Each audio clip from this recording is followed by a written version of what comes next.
Hello student, मैं विष्णु दिवाकर। इस video में हम बात करने वाले हैं बीए प्रोग्राम सेमेस्टर 4 राजनीति विज्ञान डिसिप्लिन स्पेसिफिक कोर्स अंतर्राष्ट्रीय संबंधों का परिचय, इंट्रोडक्शन टू इंटरनेशनल रिलेशंस। तो आज से जो है आपको वीडियो मिलना स्टार्ट हो जाएगी और सेमेस्टर 4 का जैसे कि आपका फर्स्ट एग्जाम जो है वो बहुत अच्छा गया है, तो अब बाकी के एग्जाम्स की तैयारी भी हम लोग अच्छे से कर लेते हैं। तो आज की वीडियो में हम बात करने वाले हैं शीत युद्ध क्या है और शीत युद्ध के उदय के क्या कारण थे। तो इससे पहले भी मैं ऑलरेडी बहुत सारी वीडियोस बना चुका हूँ।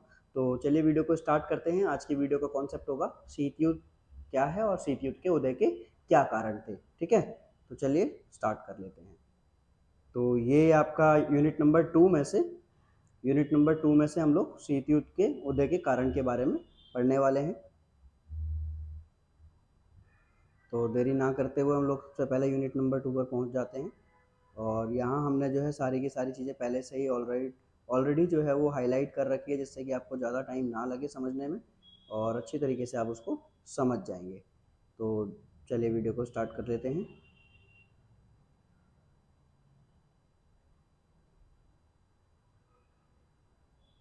हाँ जी, तो शीत युद्ध के चरण में प्रथम शीत युद्ध और तनाव शैथिल्य का उत्थान और पतन, शीत युद्ध की समाप्ति और सोवियत संघ का पतन।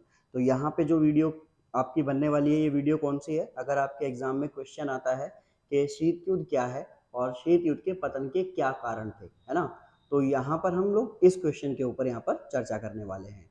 तो सबसे पहले हम इसका इंट्रो देखते हैं कि शीत युद्ध जो है वो एक ऐसे युद्ध जैसी स्थिति थी, परंतु ये किसी वास्तविक सशस्त्र टकराव रहित युद्ध था।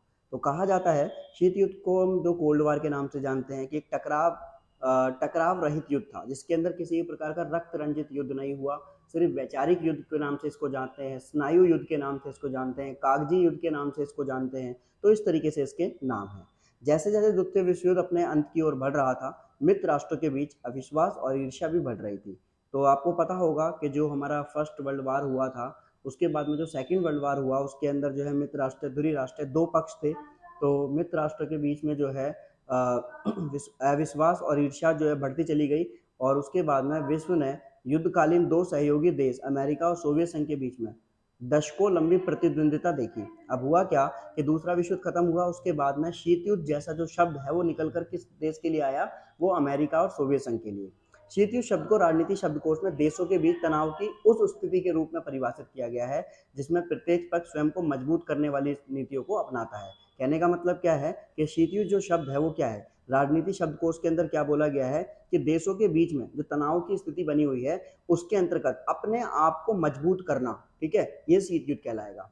अब वास्तविक युद्ध की संभावना को कम करने का प्रयास करता है। अब बहुत सारे विद्वानों ने यहाँ पर जो है बातें बोली गई हैं कि पूंजीवाद और साम्यवाद की जो असंगति के कारण उभरा एक वैचारिक टकराव, कि जो पूंजीवादी और जो साम्यवादी थे, इन दोनों की विचारधाराएं एक दूसरे से नहीं मिलती थी, जिस वजह से क्या हुआ, एक नए युद्ध का आरंभ हुआ जिसको शीत युद्ध के नाम से जाना जाता है। जिसके कारण पूर्वी गुट यानी कि जो सोवियत संघ और उसके सहयोगी देश थे, और दूसरा जो कि पश्चिमी गुट जिसमें अमेरिका और उसके सहयोगी देश शामिल थे, इनके बीच में प्रत्यक्ष युद्ध सीमित रहे और शीत युद्ध के युग में हथियारों का उपयोग सीमित था और इसके बजाय दोनों प्रतिद्वंदियों ने एक दूसरे के प्रभाव को रोकने के तरीके के रूप में भी प्रचार प्रसार का इस्तेमाल किया। अब 1947 में क्या हुआ, जो कोलंबिया के स्टेट हाउस के अंदर अपने एक भाषण में अमेरिका के राष्ट्रपति थे जिनका नाम अमेरिका के राष्ट्रपति के सलाहकार थे जिनका नाम था बर्नार्ड बरूच, इन्होंने पहली बार शीत युद्ध शब्द का प्रयोग किया। तो ये लाइन आप स्टार्टिंग में भी लिख सकते हैं कि शीत युद्ध शब्द का सर्वप्रथम प्रयोग जो है 1947 में कोलंबिया के स्टेट हाउस के अंदर एक भाषण में अमेरिकी राष्ट्रपति के सलाहकार बर्नार्ड बरूच ने किया था। और जब उन्होंने कहा था कि हमें धोखे में न रखा जाए, हम आज एक शीत युद्ध के बीच में हैं। तो द्वितीय विश्व युद्ध के दौरान जो घटित घटनाओं के कारण ही दोनों महाशक्तियों के बीच में यह आपसी अविश्वास और ईर्ष्या का दौर उभरा। इसमें से प्रथम घटना थी अमेरिका और ब्रिटेन द्वारा जानबूझकर जर्मन सैनिकों के खिलाफ जो दूसरा मोर्चा खोलने में देरी की थी और जिस कारण सोवियत संघ को जान और माल का नुकसान उठाना पड़ा। इस घटना ने सोवियत संघ के जो नेता थे ना, उनके मन में क्या करा कि जो पश्चिमी शक्तियां थी उनके प्रति जो है अविश्वास के बीज बो दिए और यही बीज धीरे धीरे अविश्वास अमेरिका द्वारा जापान पर परमाणु बम के हमले के बाद और भी गहरा हो गया। आपको पता होगा कि जो 1945 के अंतर्गत जो हुआ क्या हुआ था, 9 अगस्त और 6 अगस्त को, ठीक है, अमेरिका ने जापान के दो शहर हिरोशिमा और नागासाकी पर परमाणु बम गिरा दिए थे। अब वो परमाणु बम गिराने के बाद में सोवियत संघ को और भी ज़्यादा जो है इस चीज़ को लेकर अविश्वास पैदा हो गया और खटास बनती चली गई। शीत युद्ध के आरंभ के बाद दोनों पक्षों के नेतृत्व में परिवर्तन के साथ साथ क्या हुआ, शीत युद्ध की प्रगति में भी परिवर्तन होने लगा। अब जो सोवियत संघ के विघटन के बाद में शीत युद्ध स्टार्ट हो गया, समाप्त हो गया, तो एक ध्रुवीय विश्व का उदय हुआ जिसमें अमेरिका एकमात्र महाशक्ति बनकर सामने आया। तो अब हम जानते हैं कि जो शीत युद्ध है उसके उदय के क्या कारण रहे। तो अभी तक हमने ऊपर पढ़ा कि शीत युद्ध कैसे आया, शीत युद्ध क्या है, शीत युद्ध का सर्वप्रथम प्रयोग किसने किया, तो वो मैं आपको बता चुका हूँ कि शीत युद्ध का सर्वप्रथम प्रयोग किसने किया। ये लिखना बहुत जरूरी है, एग्जाम में आप हाईलाइट कर कर आइएगा कि शीत युद्ध शब्द का सर्वप्रथम प्रयोग अमेरिकी राष्ट्रपति के सलाहकार बर्नार्ड बरूच के द्वारा किया गया था। तो इससे आपको जो है एग्जामिनर के ऊपर जो है एक इंप्रेशन आप अच्छा डाल सकते हैं।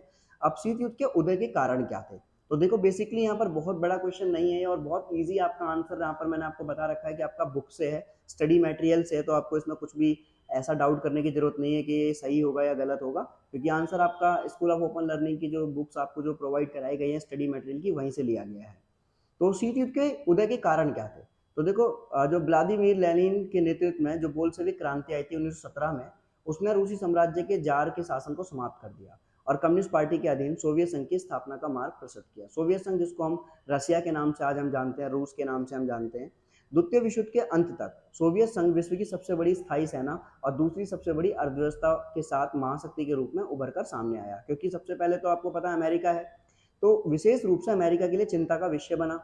अब साम्यवादी शासन की स्थापना के समय से ही क्या हुआ, जो पश्चिमी पूंजीवादी देश थे इसके विरोधी रहे और साम्यवादी शासन के प्रसार को नियंत्रित करना चाहते थे।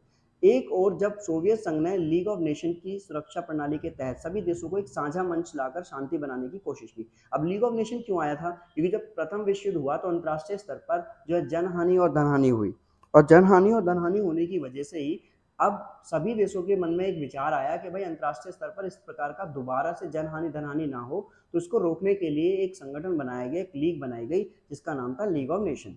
परंतु लीग ऑफ नेशन बनने के बाद में भी युद्ध की स्थिति तो आगे भी बनी। अब हुआ क्या, आगे के पश्चिमी शक्तियों को जर्मन के प्रति जो है तुष्टिकरण की उनकी नीति के खिलाफ चेतावनी दी गई। अब पश्चिमी शक्तियों ने इस पर ज्यादा ध्यान नहीं दिया, और वहीं दूसरी ओर क्या हुआ, उन्होंने कम्युनिस्ट शासित जो सोवियत संघ था उसको मान्यता नहीं दी थी। तो इसी वजह से 1924 में ब्रिटेन और बाद में 1933 के अंदर अमेरिका ने सोवियत संघ को मान्यता दे दी। अब दो महाशक्तियों के बीच में प्रतिद्वंदिता बढ़ती चली गई। अब इसी संबंध के जन्म देने वाले जो प्रमुख कारण थे कि सोवियत संघ के बाद में, यानी कि जो इसमें बताया गया कि जो शीत युद्ध था, तो उसको जन्म देने वाले क्या क्या कारण थे। सबसे पहला, सोवियत संघ पर जर्मन हमला, सोवियत संघ के ऊपर जर्मनी ने हमला कर दिया और दूसरे मोर्चे का प्रश्न यहाँ पर सामने आया। तो दूसरे विश्व युद्ध के दौरान सोवियत संघ मित्र राष्ट्रों के गुट में शामिल था, वहीं जहां अमेरिका था वहीं सोवियत संघ था, परंतु आपस में दोनों की जब नहीं बनी तो ये शीत युद्ध के रूप में सामने आ गए अलग अलग। तो ऑपरेशन बारब्रोसा के तहत सोवियत संघ के पश्चिमी क्षेत्र को जीतने के लिए नाजी जर्मन ने क्या करा, 22 जून 1941 को सोवियत संघ पर हमला कर दिया। और ये सोवियत संघ पर हमला जो था ये एक बहुत खतरनाक हमला था, इसी हमले की वजह से जो है शीत युद्ध का उदय हुआ। इस आक्रमण ने जन धन की बहुत हानि हुई और उस समय सोवियत संघ ने मित्र राष्ट्रों से अनुरोध किया कि वे जर्मनी पर दूसरे मोर्चे से हमला करें, लेकिन ब्रिटेन और अमेरिका ने क्या करा, दोनों के नेता सोवियत संघ के इस अनुरोध को अनसुना करते रहे। अब स्टालिन और सोवियत संघ की कम्युनिस्ट पार्टी के अन्य जो प्रमुख नेता होते हैं उन्होंने मान लिया कि सहायता प्रदान करने में जानबूझकर देरी की गई है। अब भाई सिंपल सी बात है, जब सोवियत संघ और अमेरिका जो है मित्र राष्ट्रों में थे तो मित्र राष्ट्र का मतलब क्या था कि भाई वो उसके सपोर्ट में रहेगा, परंतु जब सोवियत संघ ने मदद मांगी तो उस समय अमेरिका ने और ब्रिटेन ने बिल्कुल देरी कर दी। अब जब देरी कर दी इसी चक्कर में, ताकि जर्मन सेना जो है सोवियत संघ को नुकसान पहुंचा सके, और इस तरह पश्चिमी देशों की जर्मन के विरुद्ध जो पश्चिमी मोर्चा खोलने में देरी हुई और पूर्वी और पश्चिमी गुट के बीच में गहरा अविश्वास पैदा कर दिया, और यही सबसे पहला कारण बना जिसकी वजह से जो है शीत युद्ध जैसा एक युद्ध जो है सामने उभर कर आया। दूसरा पॉइंट है यहाँ पर, युद्ध के पश्चात उद्देश्यों के संबंध में विवाद होने लगा। अब युद्ध तो खत्म हो गया, उसके बाद में उद्देश्यों को लेकर, यानी कि द्वितीय विश्व युद्ध के बाद में क्या हुआ, विश्व स्तर पर दो विरोधी गुट उभरे, एक अमेरिका और दूसरा पश्चिमी देश, यानी कि एक अमेरिका और अन्य पश्चिमी देश, और जो कि भविष्य में वैश्विक आर्थिक मंदी से बचने के लिए अमेरिकी डॉलर पर आधारित थे, और दूसरी तरफ जो थे वो कौन थे, वो सोवियत संघ वाले, ठीक है ना। अब इसमें हुआ क्या कि अमेरिकी डॉलर पर आधारित विश्व अर्थव्यवस्था की स्थापना कर विश्व अर्थव्यवस्था में स्थिरता लाने के समर्थक थे, और साथ ही पश्चिमी ताकत युद्ध पश्चात यूरोप में लोकतांत्रिक शासन को स्थापित करना चाहते थे, और जो स्वतंत्र और नियमित चुनावों पर आधारित हो और ऐसी स्थापना करना चाहते थे। वहीं दूसरी ओर स्टालिन का मानना था कि कम्युनिस्ट शासन जो था ना वो वास्तविक लोकतंत्र है, और वह युद्ध पश्चात विश्व भर में कम्युनिस्ट शासन का विस्तार करना चाहता है। इसके अलावा वह जर्मनी को विभाजित करने का समर्थन भी था, ताकि इसे पश्चिमी और पूर्वी यूरोप के देशों के बीच में बफर जोन के रूप में इस्तेमाल किया जा सके। अब इससे ये भी स्पष्ट होता है, ये क्लियर हो जाता है कि जो संयुक्त राज्य अमेरिका था और जो सोवियत संघ था, इनके बीच में मतभेद इसलिए था क्योंकि दोनों अपने अपने प्रभाव क्षेत्र का विस्तार करना चाहते थे। तो दूसरा पॉइंट क्या था कि जो सोवियत संघ है और अमेरिका है वो अपने प्रभाव क्षेत्रों का विस्तार करना चाहते थे, यही कारण था जिसकी वजह से शीत युद्ध उदय हुआ। तीसरा कारण, विभिन्न समझौतों का उल्लंघन। अब बहुत सारे ऐसे समझौते हुए जहां पर उल्लंघन किया गया और इन्हीं उल्लंघनों की वजह से शीत युद्ध जैसे एक नए शब्द का निर्माण हुआ और अंतर्राष्ट्रीय स्तर पर दोनों महाशक्तियों के बीच में मतभेद पैदा होने लगे। याल्टा, पोट्सडेम और बाल्कन जैसे सम्मेलन में विजयी देशों द्वारा युद्ध पश्चात विश्व की व्यवस्था तय की गई थी, लेकिन युद्ध पश्चात वे अपने समझौतों पर बने नहीं रहे। हुआ क्या, युद्ध होने के बाद में जो पहले समझौते किए गए थे और युद्ध के बाद में उन समझौतों से कोई भी ताल्लुक नहीं था। याल्टा सम्मेलन में जो स्टॉलिन, चर्चिल और रूजवेल्ट के बीच में निर्णय लिया गया था कि युद्ध के बाद में पोलैंड में एक स्वतंत्र प्रतिनिधि सरकार की स्थापना की जाएगी, परंतु जैसे ही युद्ध समाप्त हुआ सोवियत संघ ने पोलैंड में एक कम्युनिस्ट शासन का समर्थन किया और सोवियत संघ समर्पित पोलिश पीपल पार्टी की स्थापना की गई। यही नहीं, सोवियत प्रशासन ने यूगोस्लाविया के अंदर, हंगरी में, रोमानिया और चेकोस्लाविया में भी कम्युनिस्ट शासन की स्थापना में मदद की। अब सोवियत संघ द्वारा समझौतों के उल्लंघन ने पश्चिमी शक्तियों को सोवियत संघ व कम्युनिस्ट शासन के विरुद्ध में कर दिया और उसके बीच शांति और सद्भाव की संभावना को कम कर दिया। तो ये तीसरा कारण था जिसकी वजह से सोवियत संघ का उदय हुआ। उसके बाद में और भी अन्य यहाँ पे कारण दिए गए हैं, जैसे विद्वानों ने शीत युद्ध को पूंजीवाद और साम्यवाद, इन दो विचारधाराओं के बीच असंगति के कारण जन्मे पारस्परिक शत्रुता और विरोध के परिणाम के रूप में परिभाषित किया। उदाहरण के लिए जेम्स एफ बायरनेस, जो कि ट्रूमैन के प्रेसिडेंसी के दौरान अमेरिकी विदेश मंत्री थे, उन्होंने कहा कि यूएसए और रूस की विचारधाराओं में इतना अंतर है कि एक साथ काम करना एक समस्या होगी। तो इस वजह से भी क्या हुआ, शीत युद्ध का उदय हुआ। द्वितीय विश्व युद्ध के दौरान यूएसए ने मैनहट्टन प्रोजेक्ट की अनुमति दी थी, जिसके तहत अमेरिकी वैज्ञानिकों द्वारा परमाणु हथियार विकसित किए गए थे।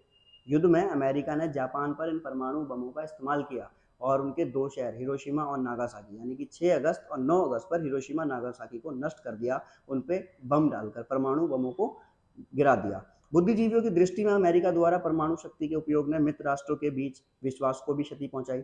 अमेरिका ने इस कार्रवाई में सोवियत संघ के नेताओं को अमेरिका के प्रति संदेह और भी गहरा दिया और इसके परिणामस्वरूप दोनों महाशक्तियों के बीच में हथियारों की होड़ और तेज होने लगी और रिश्ते और भी अधिक बिगड़ते चले गए।